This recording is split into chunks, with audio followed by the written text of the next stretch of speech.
السلام علیکم ورحمۃ اللہ وبرکاتہ۔ نحمدہ ونصلی علی رسولہ الکریم، اما بعد۔ امید کرتا ہوں کہ آپ تمام ساتھی خیر و عافیت سے ہوں گے۔ دوستوں، گزشتہ کچھ روز سے ہمارے پڑوس ملک پاکستان سے کچھ باتیں اس طریقے کی سننے کو مل رہی ہیں کہ لوگوں کے اندر بے چینی کا عالم ہے۔ بہت سارے ساتھیوں کی جانب سے پوچھا گیا کہ جڑا والا کے اندر کیا معاملات پیش آ رہے ہیں، کس طریقے کے وہاں حالات بن رہے ہیں، اور کیوں اس طریقے کے حالات پیدا کر دیے گئے۔ یہ حالات پیدا ہو گئے یا باقاعدہ سوچی سمجھی سازش کے تحت اس طریقے کے حالات پیدا کیے گئے ہیں۔ کچھ ساتھیوں کی جانب سے جب اس طرف سے سوالات کیے گئے تو ضروری سمجھا کہ اس کی وضاحت کر دوں، کیونکہ یہ حالات اور یہ معاملات ہمارے پڑوس ملک میں ہو رہے ہیں، تو لہذا اس کا کوئی زیادہ لوگوں کو معلومات بھی نہیں ہے، لیکن جن لوگوں کو معلومات ہے ان کے اندر بے چینی کا عالم ہے۔ بات دراصل یہ ہے کہ سننے میں یہ آیا تھا کہ ایک شخص نے قرآن مجید کی بے حرمتی کی، اور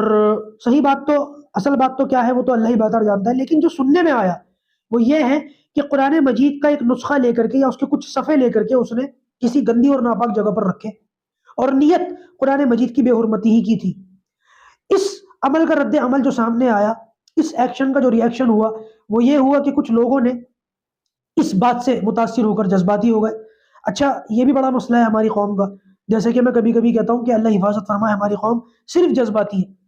جذبات کے ساتھ ساتھ اگر دین کا علم بھی ہو تو وہ جذبات کہاں، کب، کتنے اور کیسے استعمال ہونے چاہیے، پھر انسان کو اس کو صحیح جگہ استعمال کرنا آ جائے گا۔ اب مسئلہ یہ ہے کہ صرف جذبات ہیں، دینی معلومات تو ہے نہیں، تو لہٰذا پھر یہ جذبات بجائے اس کے کہ دین کے مطابق صحیح جگہ استعمال ہو، دین کے خلاف غلط جگہ استعمال ہونے شروع ہو جاتے ہیں، اور وہی اس واقعے کے اندر ہوا بھی صحیح۔ کچھ لوگوں نے جب یہ دیکھا کہ وہاں پر ایک شخص نے قرآن مجید کی بے حرمتی کی ہے، تو اصول اور طریقہ یہ تھا کہ وہاں کے لا اینڈ آرڈر کے مطابق، وہاں کے قوانین کے مطابق اس شخص کو سزا دلوائی جاتی، اس کو اس کے انجام تک پہنچایا جاتا، اور اس طریقے کی سخت سے سخت سزا دلوائی جاتی کہ کوئی دوسرا شخص اس قسم کی حماقت کرنے کی دوبارہ کوشش بھی نہ کرتا۔ لیکن ہوا اس کا الٹ، اس شخص کو اس کے مذہب سے جج کیا گیا کہ اس کا جو مذہب ہے، اس کا جو دھرم ہے وہ عیسائیت ہے، تو لہٰذا سارے عیسائیوں سے اب دشمنی پال لو، جتنے عیسائی ہیں ان سب کو مارو، اور ان کے جو چرچ ہیں ان کو جلا ڈالو۔ ہوا بھی یہی کہ وہاں 3-4 چرچوں کو آگ لگا دی گئی ہے، اور عیسائیوں کے تقریباً 10-12-15 گھروں کو بھی آگ لگا دی گئی۔ اس میں کتنا جان مال کا نقصان ہوا ہے میرے تو سامنے وضاحت نہیں آئی، لیکن آپ یہ دیکھیں کہ یہ جہالت کتنی بڑی ہے، کتنی بڑی حماقت کی بات ہے۔ آپ اندازہ لگائیں کہ کفار کے، حالانکہ مشرکین جو ہوتے ہیں، کفار جو ہوتے ہیں، جو اسلامی سلطنت کے اندر رہتے ہیں، اسلامی ریاست کے اندر رہتے ہیں، پھر اللہ تبارک و تعالیٰ نے ان کے بھی کچھ حقوق رکھے ہیں، اور مسلمانوں کو ان حقوق کو ادا کرنے کی ذمہ داری دی گئی ہے۔ اگر وہ اس میں حق تلفی کریں گے تو قیامت کے دن مسلمانوں کی پکڑ ہے۔ مثال کے طور پر یہاں تک حق دیا گیا کہ اگر کوئی شخص ہمارے ہاں اسلامی سلطنت میں رہتا ہو، مان لیجئے کوئی اسلامی ریاست ہو اور وہاں کوئی کافر رہتا ہو، اور اگر اس کو تم کافر کہو اور کافر کہنے سے اس کو برا لگتا ہو، تو شریعت اس بات کو منع کر دی کہ اس کو کافر بھی مت کہو، حالانکہ وہ کافر ہے،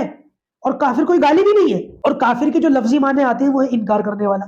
تو لہٰذا کسی کو انکار کرنے والا کہہ دو تو یہ کوئی گالی نہیں ہے، اور حقیقت بھی ہے کہ وہ انکار کر رہا ہے اللہ تعالیٰ کا، تو لہٰذا یہ کوئی گالی تو نہیں تھی، لیکن اگر اس کو گالی تصور کرے، اس کو برا لگے، تو فتاوی عالمگیری کے حوالے سے حضرت مولانا مفتی تقی عثمانی صاحب نے یہ مسئلہ بتایا ہے کہ اس کو کافر بھی مت کہو، یہاں تک خیال رکھنے کا شریعت نے حکم دیا ہے۔ اب آپ اندازہ لگائیں کہ ان کی کتنے حقوق ہونے چاہیے۔ اس کے علاوہ حضرت عمر رضی اللہ تعالیٰ عنہ کے بارے میں آتے ہیں کہ ایک یہودی کو دیکھا کہ وہ بھیک مانگ رہا تھا بڑھاپے کی حالت میں۔ آپ نے اس سے پوچھا بھیک کیوں مانگ رہے ہو؟ اس نے کہا میرے پاس کچھ نہیں ہے۔ تو آپ نے باقاعدہ صحابہ کرام سے یا اس وقت میں جو مسلمان تھے ان لوگوں سے کہا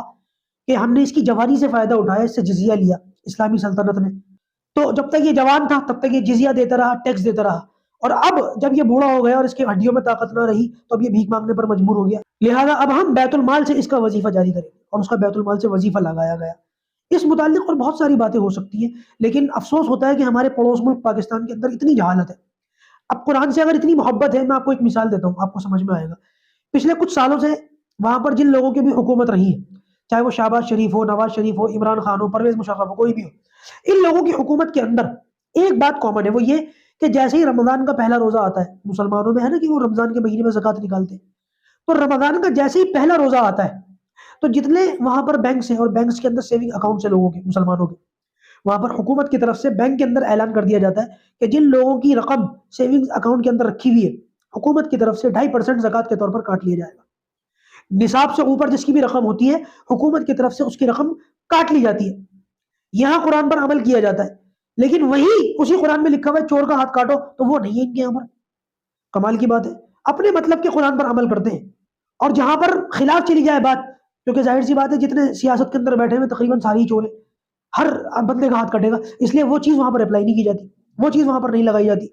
تو لہٰذا یہ بہت زیادہ نقصان اور خسارے کی بات ہے. ہونا یہ چاہیے تھا کہ جس شخص نے اس قسم کی حرکت کی تھی اس کو اس کے انجام تک پہنچا دے. ہوا یہ کہ بے گناہوں کو سزا دی گئی جو اس میں واقعی میں ملوث بھی نہیں تھے، جن کا کوئی لینا دینا نہیں تھا. اور ہونا یہ چاہیے تھا کہ اس ایکشن کا ری ایکشن یہ ہوتا کہ قرآن مجید پر زیادہ سے زیادہ عمل کیا جاتا،